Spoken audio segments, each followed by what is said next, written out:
Ladies and gentlemen, aviation enthusiasts and curious minds alike, welcome to the thrilling mini-series that will take you soaring through the skies called What Makes This Plane Great? In this episode, we will be talking about a plane that, like the C-47 and Ju-52 that I've covered, started off as a pre-war airliner, but then went on to serve well in World War II.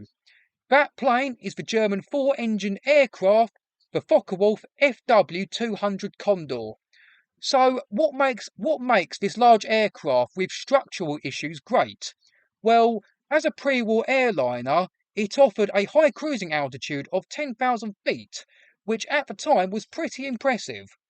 And the first prototype, which got fitted with extra fuel tanks, made a few record-breaking flights.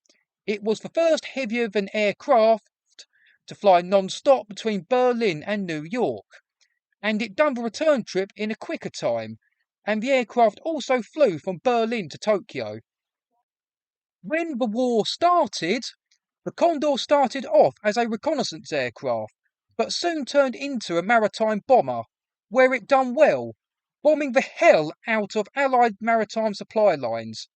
After the first 3 months, the Condor had sunk over 90,000 tons of Allied shipping. From the middle of June in 1940 to 1941, Condor sunk over 330,000 tons of Allied shipping. This prompted Winston Churchill to call the plane the Scourge of the Atlantic. The bombing of these ships involved the Condor flying really low so that the bombs were guaranteed to hit the ships, and the heavy Allied ship losses prompted a change in tactics, such as introducing the catapult aircraft merchant ships, or CAM ships, which would launch the Hawker Hurricane fighters via catapult to intercept the Condors.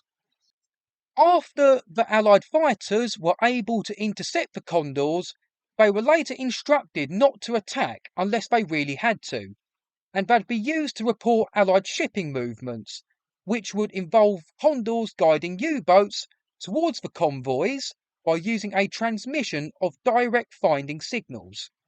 Later model Condors would be fitted with anti-shipping radar, and some even carried the Henschel HS-293 anti-ship guided missile. After 1941, Condors were more used in transport roles. They were involved in delivering men and supplies to the spreading German forces on the Eastern Front, and would serve as a transport aircraft until the end of the war.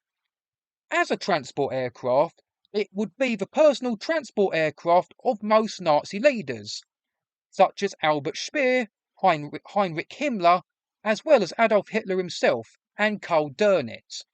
I'll put a couple links in the description below, where Mark Felton talks about these Condors in more detail.